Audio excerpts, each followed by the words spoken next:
My name is Eric Berger. As John said, I am a professor of computer science at Georgetown. I am also the director of the Security and Software Engineering Research Center. We have a program, a series of projects on the PSTN transition, of which this workshop is a part of it. I wanted to give a brief introduction of basically why we're here, and then introduce the panel. This first panel is on the technology challenges and some approaches to solving them. You might recall the National Broadband Plan quite a while ago was looking for ubiquitous broadband deployment, and one of the factors for that was this migration of the PSTN to IP. As Henning had the slide, he stole my thunder on that one. You just can't get parts for 5 ESSs or DMS 100s or EWSDs. Some people like to rattle sabers and say that's a national security issue because who knows the provenance of the parts you're getting. I think the real issue is this going to burn down a central office because it's, old, used, burned out stuff. The transition is happening. FCC 477 data says that about 30% of all interconnected traffic is already being carried over IP with SIP. If you look at the expected carrier deployments of VoLTE over the next 3 years, we could probably have 80% of voice traffic over IP. And let's face it, why are we here? It's because the FCC wants all IP interconnect by 2018, right? That's going to happen. There are a couple of issues. One thing is looking at it from the consumer's perspective. Is the new service transparent? Am I getting the same thing I had before? And if I am, then why am I doing it? Is it the same result, but it looks different? Like the TTY service. TTY doesn't work, but there's actually better stuff out there. Or is it worse? Dry contacts, your alarm systems just don't work. You need something completely different. There's the issues of capital costs for new equipment. And this impacts the service providers. On the one hand, they look at it as, gosh, I'm paying arms and legs for the old legacy equipment for what I pay in operating costs. I could buy something new. But then look at it from the consumer's perspective. Do they have to buy something new? Maybe they do, maybe they don't. There are some markets where there's just a normal consumer refresh. We see this in the wireless space. But we don't see that in the wireline space. And likewise, operator training. Do we need and can we train the current operators on the new stuff? Or the flip side is, if we're still running legacy stuff, nobody's teaching. I'm not teaching that at Georgetown. Nobody's teaching how to run a 5E anymore. I think I'm actually going to skip a bunch of stuff and go straight to the panel here. We have, as you can see, 3 people here. We don't. We have Dave Farber, who I will in a moment put up a slide of why he's not here and an issue that we actually can talk about. And then going to have John Peterson, who's a New Star Fellow, who, as Henning alluded to, there's this thing called STIR. John's written most of it, so he knows a little bit about it, and so he'll actually fill in a bit of the details, as well as talk about identities on the internet. And Don Parente from AT&T, the chief architect, who's actually making this stuff work out there, more towards the federal enterprise than towards consumers, but again, there are a lot of issues that are being faced in this transition. If I could have Dave's message put up here. So this is an email I received from Dave. You have to understand the background. Dave lives in a rural part of Pennsylvania outside of Philadelphia. He was going to take the train this morning, and he woke up to a tree about the size of him across his driveway. He doesn't have a chainsaw, and he's retired. Let's just leave it that way. So he's not exactly going to cut it up on his own. He's waiting for someone to come out. Along with the tree coming down, it took out his power, and it took out his cable. By the way, he doesn't have POT service anymore. And this is one of the challenges he was hoping to talk about today. On the one hand, as Henning still has some loose ties to the FCC, he can't talk about it, but I can talk about power. There is an open, I forget what you guys call it, case going on at the FCC about power. You know, if you look at it from the technology side, it is more economical for a central office to have batteries. There's an economy of scale. There's an economy of operation. You can have trained people looking after it. There's central power economics. If you have this really stupid telephone that uses literally no power unless you want to ring it or unless you want to make a call, it's very power efficient. In fact, it's so efficient if you look at POTS versus voice over IP uses 10 times more power. But that's only if you're looking at a POTS telephone to voice over IP. Many people who even still have POTS now have these wireless 800 or 900 megahertz phones or DECT phones, so they're already sucking a lot of power. And if you look at it to your always-on internet connection, then you can't measure how little power voice over IP uses. And so you get these ideas of other ways of solving the problem. You don't have power coming from the central office, but you could have batteries that work in the customer prem. But who's going to manage them? Who's going to know that they're working? Yes, you do the economics today. Voice over IP might use 10 times more stuff, but as Henning said, the central offices have 30, 40-year-old equipment, whereas consumers are refreshing every 2 or 3 years. You'd expect that battery technology is getting better over time. And from the service provider perspective, yeah, it's real easy to keep a central office powered. Now you've got to think of, oh, I need to keep cell sites powered for more than a battery lifetime, or I've got to keep head ends powered for longer than a battery lifetime. It's a new challenge. So that's, in a nutshell, what Dave was going to say. I'd like to move it. John, are you ready? I could be, yeah. I'm not sure my slide is ready, unfortunately. We're still trying to get my slide. Why don't we have Don go, and then you can jump in. All right, hello. I'm happy that Kenny Loggins is done singing next door. I don't know what that was all about. You know, with regard to IP transformation, you know, I know the central topic here is around home phones and more analog, just telephones.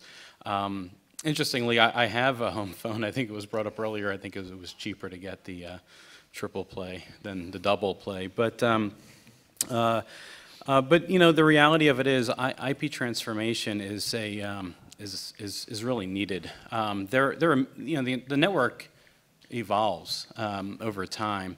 Obviously, the phone business, I think I saw on the slide 1880. Obviously, we're not using the same phones that we used in 1880. And in fact, even the transmission, you know, connections that we use are not the same as 1880. You know, when I think about all the, you know, stir around IP transformation and how things are going to change, I start to reflect back, you know, when we asked people to start dialing the phone. You know, before you picked up the phone and asked the operator to connect you, and now it's like all of a sudden, you know, their heads must have exploded. Oh my God, I have to remember a number. So, you know, so there's a lot of change that has taken place over the years, and those changes have always moved us forward, not backward. And I think that's a really important thing to reflect on.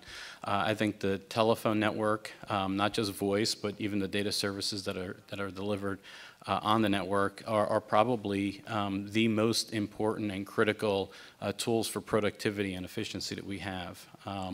Where would we be today if everything had to be written by hand and mailed, right? I mean, we couldn't advance as rapidly as we do today. So throughout history, there have been times where technology changes had to take place, and one was moving away from the human operator to the switch. Another was moving away from you know, single pole, just, you know, one call per copper line to multiplex technology, where we start putting 24 calls in a single copper line, or fiber technology, where we start putting thousands of calls on a single strand of fiber. So those changes have got us to where we are right now, and I think the focus on IP transformation has to really be on where are we going.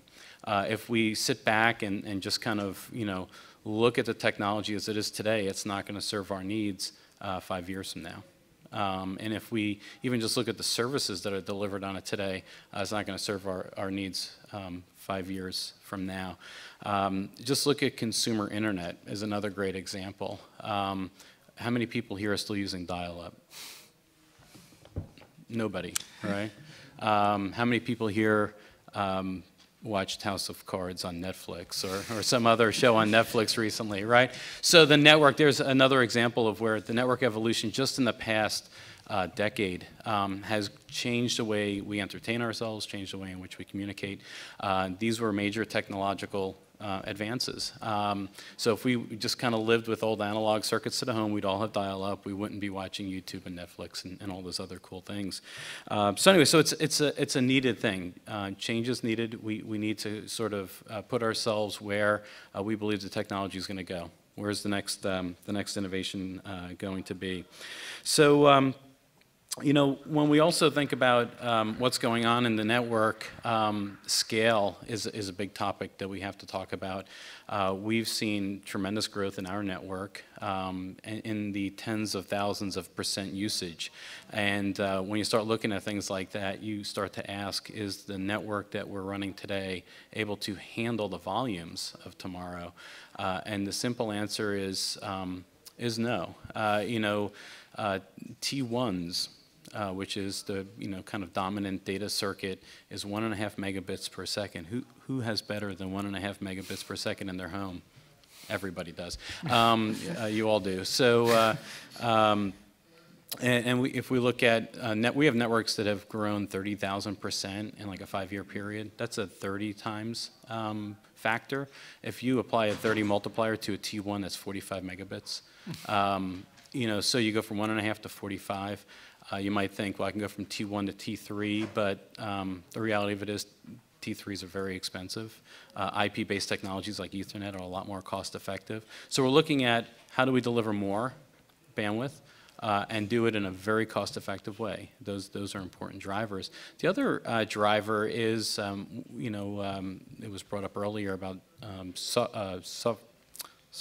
network on demand, software-defined networks, those types of things. We find more and more of our customers in government agencies also that want an on-demand network, right? They want to use network. They want to pay for the network they're using instead of locking themselves into a fixed price, fixed usage level. They want something that when they need it, they can spin it up, and when they don't, they can spin it down. You can't do that with TDM or traditional digital technology. You need to start moving into a more dynamic technology like Ethernet, like IP, and that's another driver. So you start thinking about providing more scalable, cost-efficient, on-demand. Those things all require significant investment and significant change, and now is really the time to do it, because if we wait, we're going to put ourselves in a position where we're holding back innovation. And we don't want to hold back innovation, right? We want to be the driver of innovation. The network really is, like I said earlier, it is the platform for innovation. There's a history there of it being the platform for innovation, and it will continue to be the case in an all-IP world, for sure. The one thing that, and I know it didn't come up before, but I hear all the time is, does this mean that everything's going on the internet? And I hope no one is thinking that. IP is a protocol. It stands for the Internet Protocol, so I can see the confusion. But it's a protocol for allowing information to be transmitted across a network in a very, very efficient way. The internet happens to use IP, but it is a public network that allows many networks to talk to one another. So when we talk about transition to IP, we have to focus on a technology change, not necessarily a concern that we're in any way moving voice calls into an arena that they don't belong. When we look at where our customers are today, I mentioned before that switching from an operator connected call to having a dial. That required a change in human experience. But the changes we're doing today are really changes in the backbone, are changes in the core.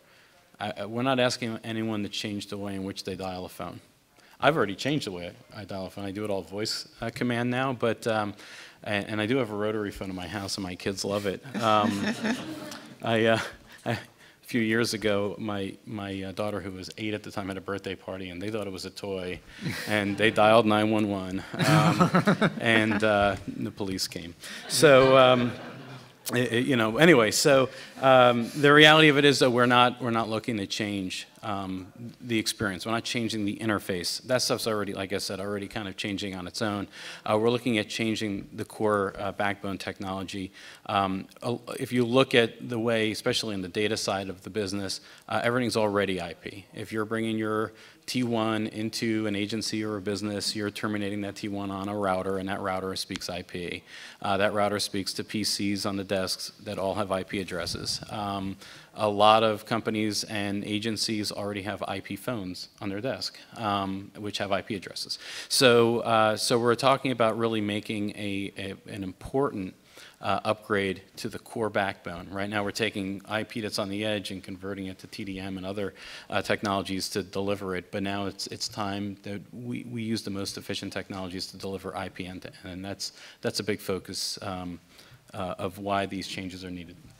Okay, thank you. Thank you. And actually, we're going to, by the way, you guys being people in the audience, you're going to earn your lunch because we are going to make you ask questions and stuff, but we're going to have John go now, and then I'll be extracting questions from you all when he's done. So think of questions as you're listening. And and thank you. And I'm sure that I'm a guy who may talk about things that it's hard to come up with questions for because specifically I'm a protocol designer. So I really work like in the trenches of how to get the kind of interconnection that Henning was talking about earlier to work in the standards environment, like Henning and like Professor Berger. I've worked a great deal in the Internet Engineering Task Force over the last 15 years on pieces of this exact problem.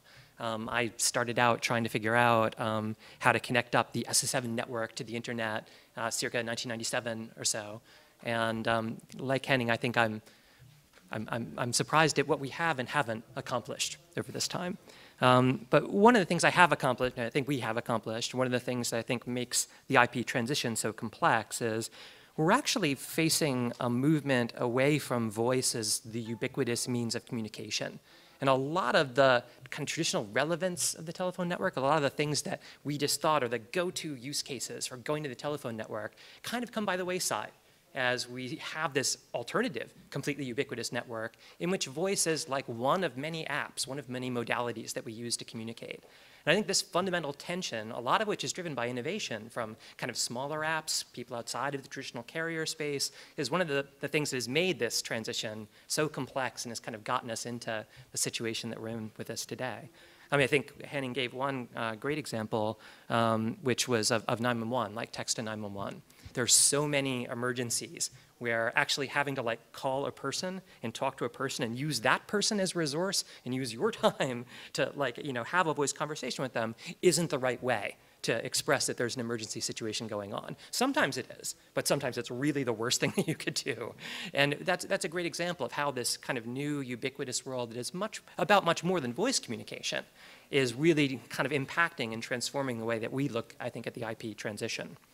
Now, at the last minute, because Henning alluded to STIR a couple of times, Eric suggested I might say a couple of words about this STIR thing since he name dropped it and kind of skipped over the technical meat of it. I'll try to do this in a way that is not really in the weeds of how all of the cryptographic instruments and so on associated with this need to function. But the fundamental inspiration for STIR was an insight that I think we had in the last, I'd say, really just 3 or 4 years, that we'd been thinking about how to manage the guts of the IP transition, especially when we get down to the directories and the routing, how you figure out how one person can reach another person, like as a database problem. That's really kind of where we initially came in the IP transition process from.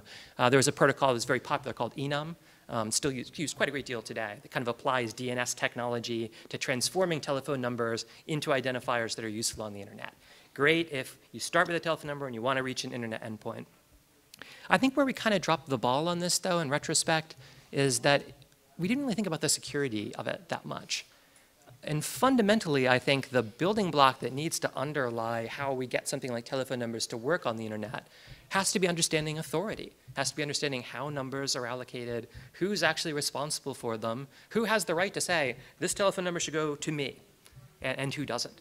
And this architecture, this STIR architecture, and the STIR stands for Secure Telephone Identity Revisited, exists primarily to serve this function, to establish a logical authority who doles out some kind of a credential to entities that have authority to either be the target of a telephone call or to tell intermediary system all calls for this block should go to my network, say. To treat this much more like we treat domain name routing problems, or specifically for those of you who follow IP routing on the internet, there's been a movement over the last 10 years, really, to try to secure the routing system better and the way you can advertise that you're a route for a block of IP addresses, because there have been a number of terrible, high-profile hijacking attacks that have occurred for want of that specific capability. Really, we're just pinching that whole concept and saying, let's do the same thing with telephone numbers, where we can make it clear who has responsibility for blocks of numbers, delegate them down from logical authorities, potentially, as Henning suggested in his science fiction case, even down to consumers, right? I mean, this could be something where AT&T could delegate some powers for a particular telephone number down to a consumer. The technology will enable that, not saying AT&T or anyone else has any specific plans to do so today. But this is a system that is based on requests having a signature that will be applied by these authorities. If you want to have a request to start up a telephone call, it'll get this piece of cryptography attached to it that will allow the recipient to verify that it came from the authorized source for that number. And this exists to defeat exactly the problems that are the gating factors for getting the IP transition to be real. Things like robocalling, things like voicemail hacking, things like swatting. All of these are predicated on the lack of identity that we have in this weird transitional state we're in today, where that we've kind of connected the internet to the telephone system in a way that, unfortunately, there isn't a lot of that accountability. And that's been, tragically, kind of a crucial enabler for all these kinds of problems. So our plan is to nip it in the bud, right? To just build some technology that'll make it possible to get a real authority for telephone numbers projected onto the internet. That is at the core what STIR is. I don't know if that was enough of an intro. Does anybody have any particular questions about that before I go on? I'd be happy to speak to any of the meatier details. Yes, sir. I have a quick question. I don't know if you know this, kind of related. Actually, we got a microphone, and actually, John, this is being recorded? Yes. It is being recorded, by the way. This is being recorded, so you know that it's being recorded. Thanks for letting me know that, Eric, before Anytime, I started talking about all that. Plus, this is a one-person jurisdiction. No problem. I'm just wondering, currently for 911 calls, what percentage of them are, funny, fake calls? I wouldn't know the percentage of them. Henning might be able to better speak to that than I can, but the ones that do tend to be problematic, though, seem to be real problems these days because of the swatting stuff. Yeah. Numbers depend greatly on where it is, rural versus urban, and so on. Also depends on essentially two kinds of three kinds of non-emergency calls, namely the ones where between the cat type of call, the cat and retrieve problem, namely where somebody calls and it's when they got lost or whatever and they don't really need 911. That happens a lot after emergency, like my power is out, when is the power company going to show up type of thing. The second one is so-called butt dialing, where people dial 911. We actually in the commission have now, because we have now direct 911 dial as opposed to 911. Now people dial accidentally because they meant to dial an outside line, 1 plus the area code, they then dial that. And then the third category is that you have a malicious type of calls, swatting and others. But in I remember statistics in some European countries that it's on the order of half of all calls are non-emergencies. In a sense, they fall into one of those three categories in that, and so it is a surprisingly high percentage. Now, the big problem is really only the third category, because the other ones are really just mainly a waste of dispatcher resources. The big ones are the swatting, because people can get hurt.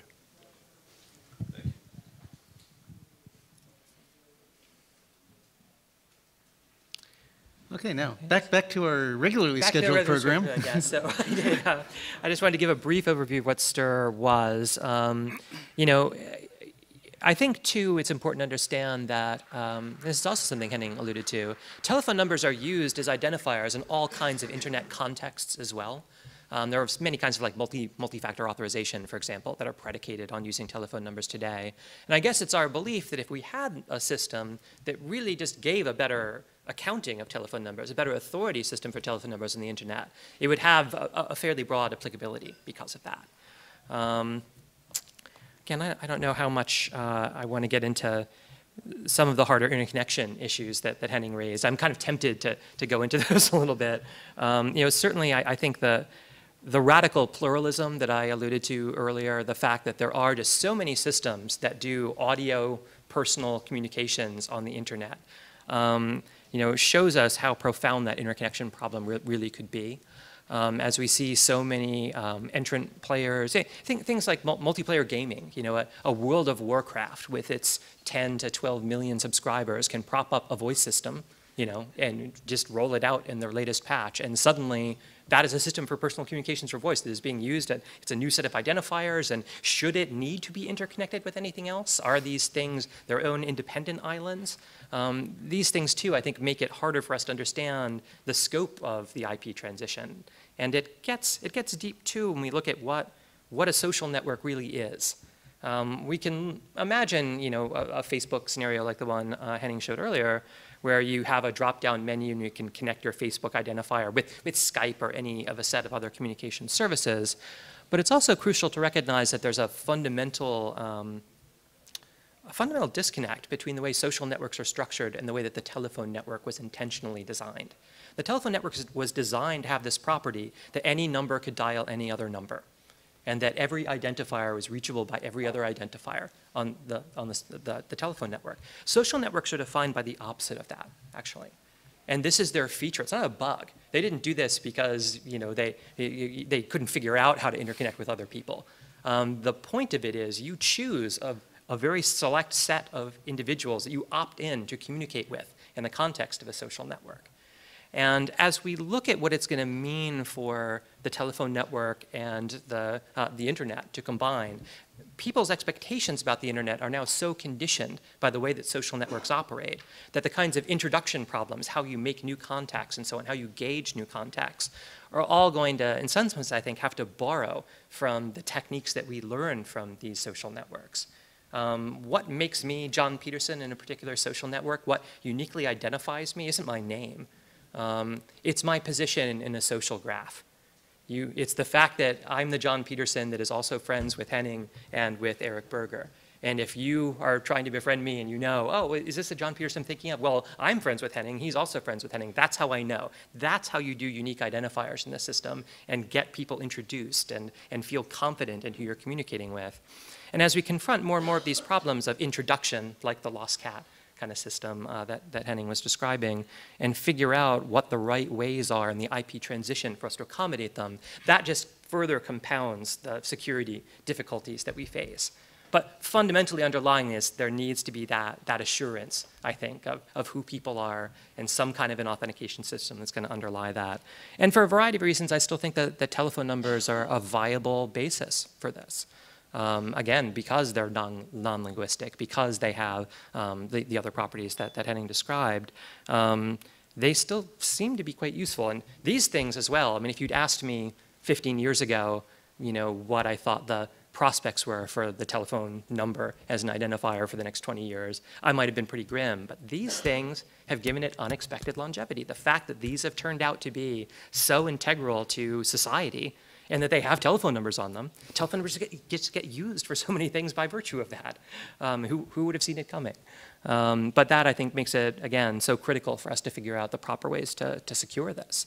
And telephone numbers, I think, will be one of the final vestiges, I imagine, of the telephone network that eventually, in the 50-year time frame, will be sunsetted. I think they'll be the defining characteristic of it for the time we still think of telephone communications as a modality embedded in the internet. So, do we have questions out there? And not just questions, comments, thoughts. Otherwise, I'm going to start asking questions, which hopefully will get you to think. There we go. We've got two. So. Hi, question for Don. Just given the numbers now of folks that are using VoIP, what are you seeing in terms of your network and thoughts about the future of IP, Internet Protocol interconnection, and how has your company kind of been moving towards, getting rid of those intermediate gateways that everyone claims create inefficiencies in the system? Yeah, I mean, we've been supporting voice over IP technology for a long time, and again, specifically voice over IP, not necessarily internet. And as I mentioned before, a lot of companies and agencies already use voice over IP. They've ripped out their TDM, voice trunks and replaced them with what they call SIP trunks. So right now, if two organizations have IP, a phone call can route from one organization to the other and remain IP the entire way. That's absolutely something we support in our network. But the PSTN is still there. And when you're linking together two non-VoIP users or a VoIP and a non-VoIP user, it's the intermediary. And right now it's the best way to do it. So we've already put the foundation in place for doing all IP end to end. I think it's about moving forward and transitioning the rest of the PSTN users over to voice over IP. Here we had a question in the back there.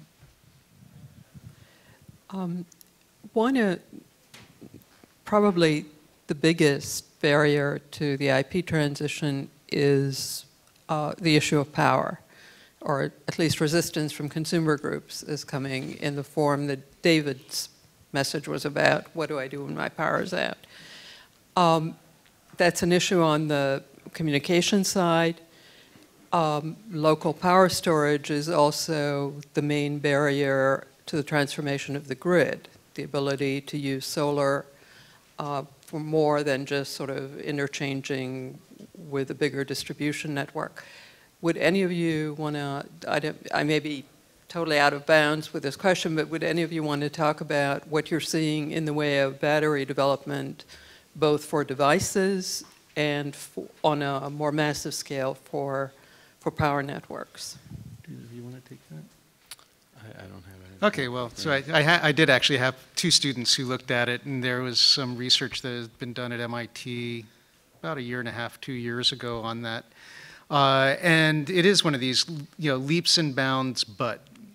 So the leaps and bounds is there have been a number of breakthroughs in polymer films for making lithium-ion batteries not catch fire, which if you remember the Dreamliner 787, that's kind of been an issue, that we do have high-density battery technology, but it has this unfortunate property that every now and then it catches fire when you're trying to recharge it, which would be bad.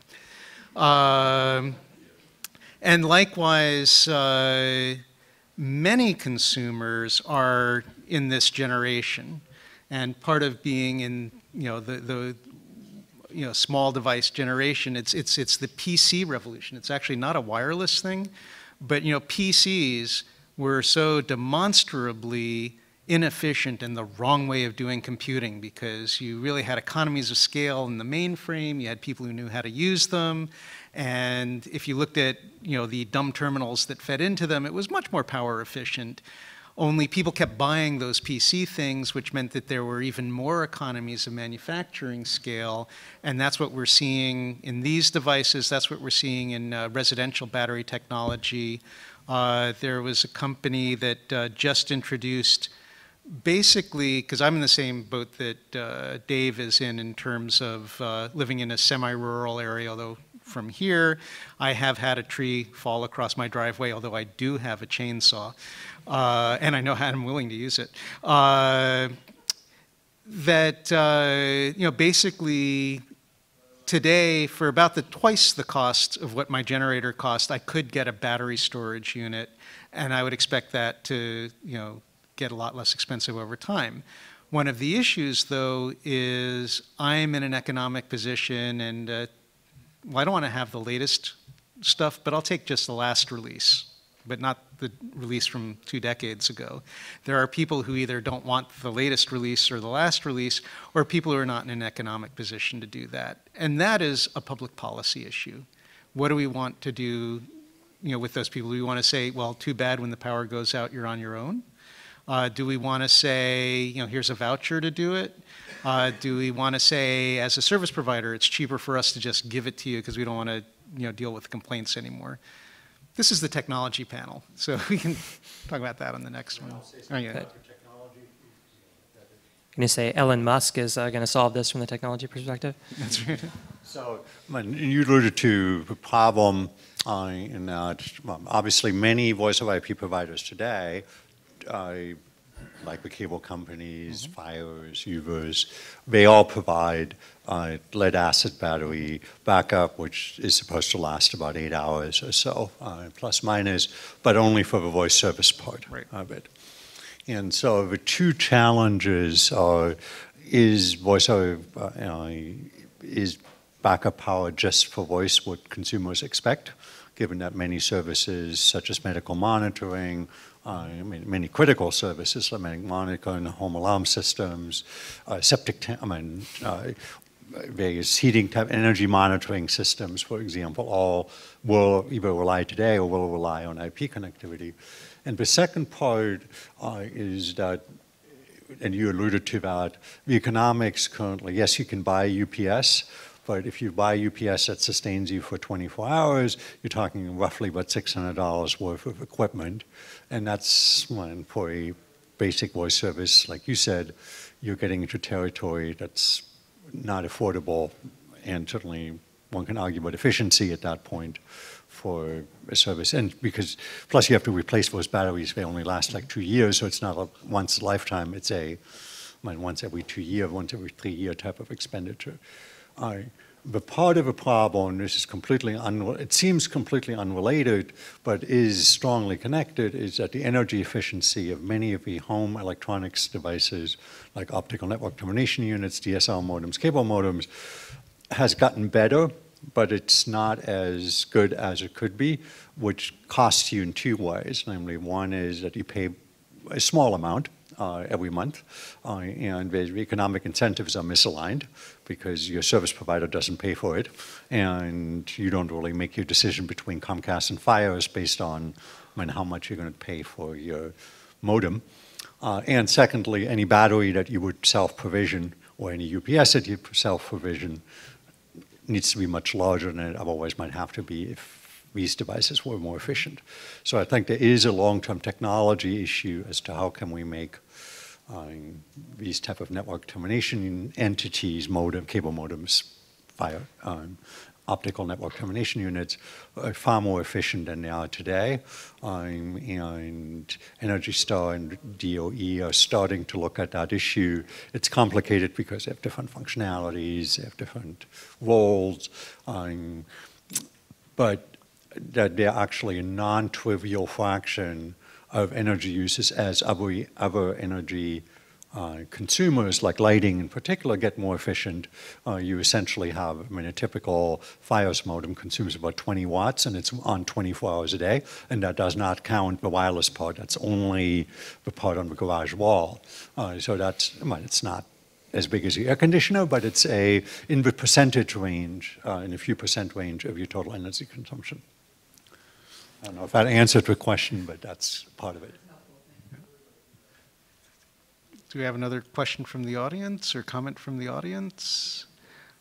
Well, then I'll ask, and I'll start with John, and actually this is for both of you in different aspects, and that is, how do we I mean, is this a Flag Day thing where like one day we get secure calling or one day we get all voice over IP, or is this like an incremental thing? And basically, how do we get from here to there?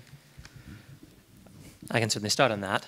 Yeah, so it has to be incremental, obviously. And I mean, just with the plurality of services that are available, there has to be strong incremental stories. And I mean, I guess unsurprisingly, when I look at something like, the STIR architecture, I imagine that there's going to be a coalition of the willing, of people that are interested in using this technology, that are going to help drive this from the commercial bottom-up perspective. I wouldn't be surprised if a lot more of those people were kind of on the more endpoint manufacturing or the more software side of this than on the core network side. But these things have been designed as well to accommodate that as an approach. I think a lot of these markets now end up being seeded that way. I think Henning earlier said something to the effect of, some carriers perhaps were saying, please make me, before they would do STIR. I'm glad I didn't have to put those words in your mouth that you said them. But, I mean, certainly I do think there is a role for policy to play in this because the consumer interest is simply so intense. I mean, that robocalling especially is such a source of consumer pain. I still constantly get this stuff, and I'm a relatively sophisticated user of the system.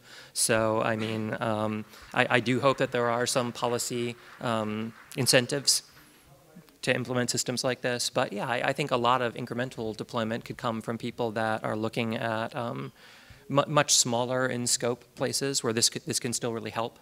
And I imagine that will be more in the kind of native IP upstart environment, and then the handset or operating system manufacturer, app designer environment.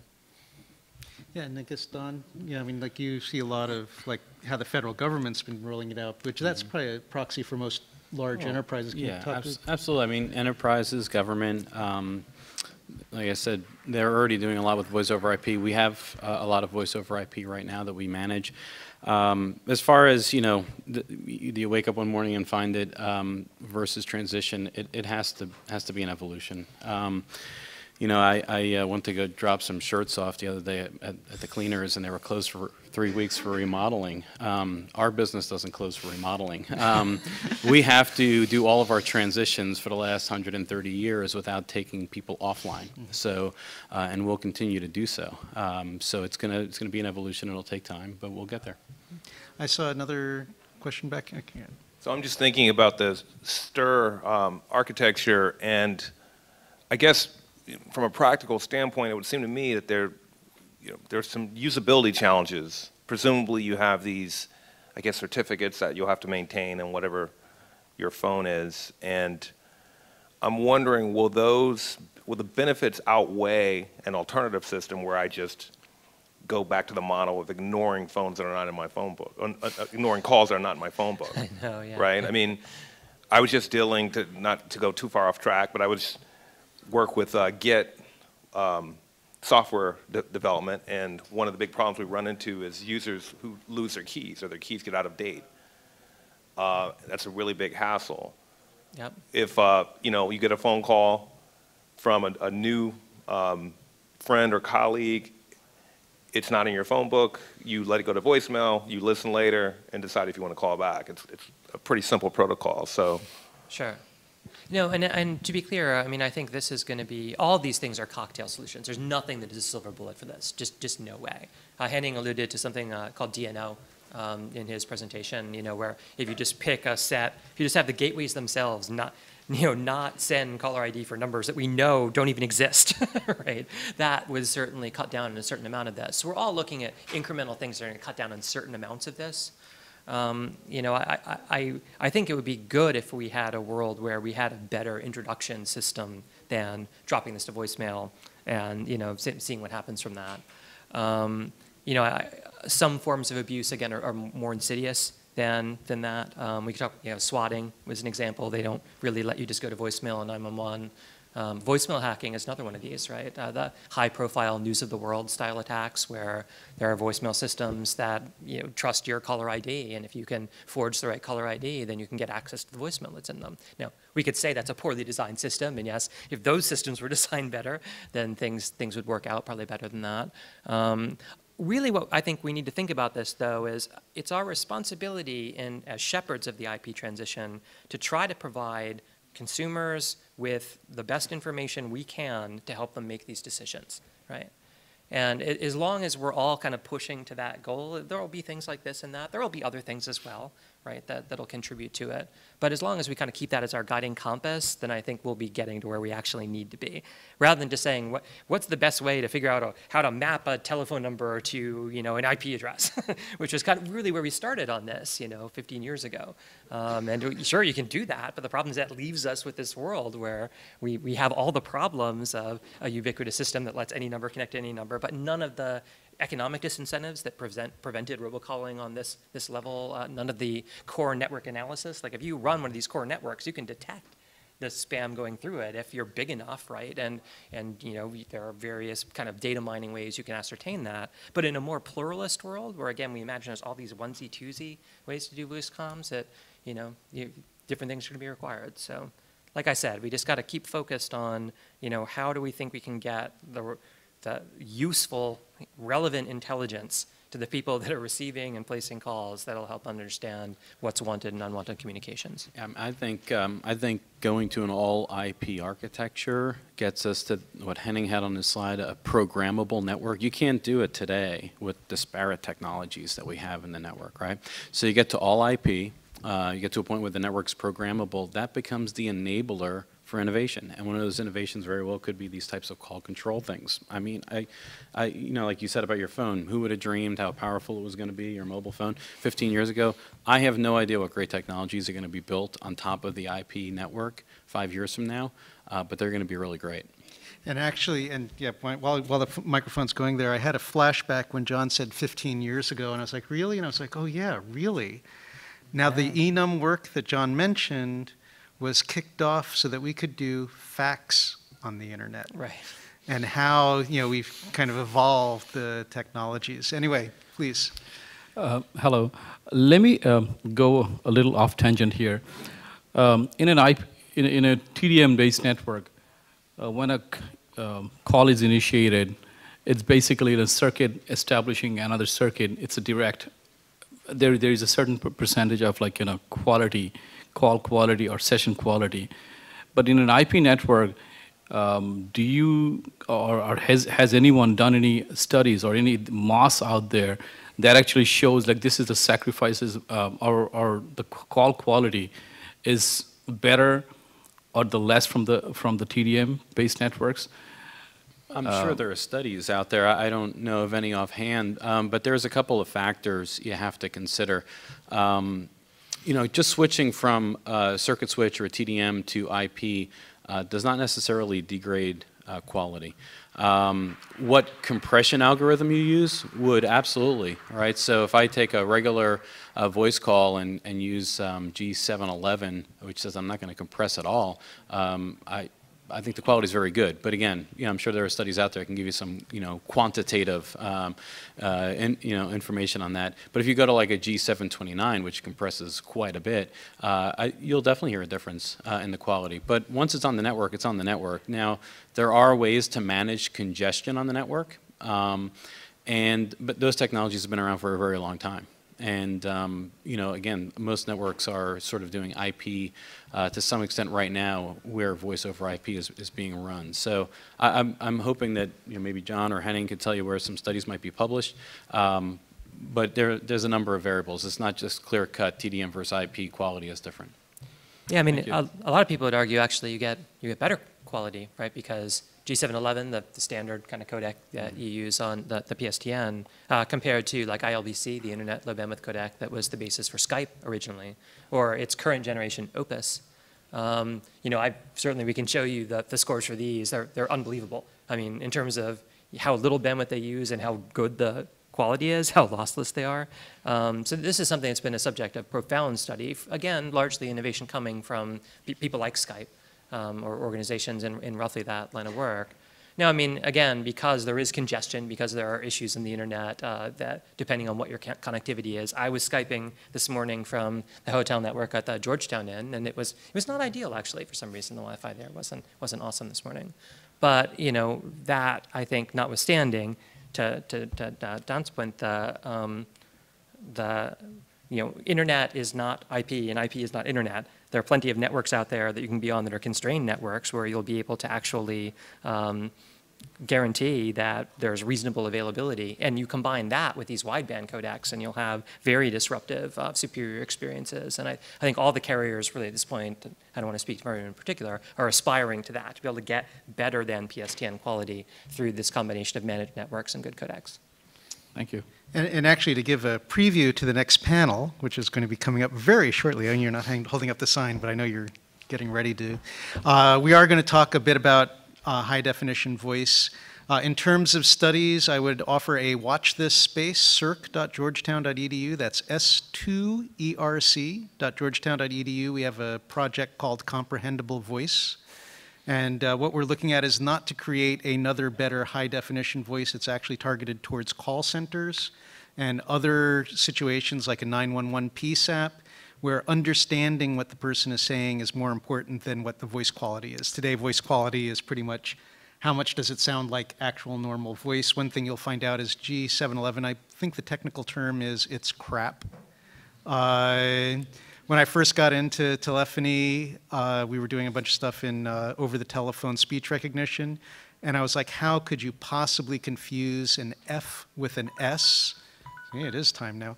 And actually, if you look at the Fourier plots, you can see, oh, 4 kilohertz, 3 kilohertz, and all the information is above that. So when people are saying, oh, we're going to be as good as G711, please, no, please be better. And that's going to be addressed. The other thing that will be addressed a little bit on the next panel is this distinction between what consumers think of when you talk about voice over IP, which is the over-the-top services, versus voice using IP, which are more of the managed services. So with that, I would like to thank all of you for your good conversation and questions, and Don and John for participating, and Dave, when you see the recording, we wished you were here. Thank you all very much.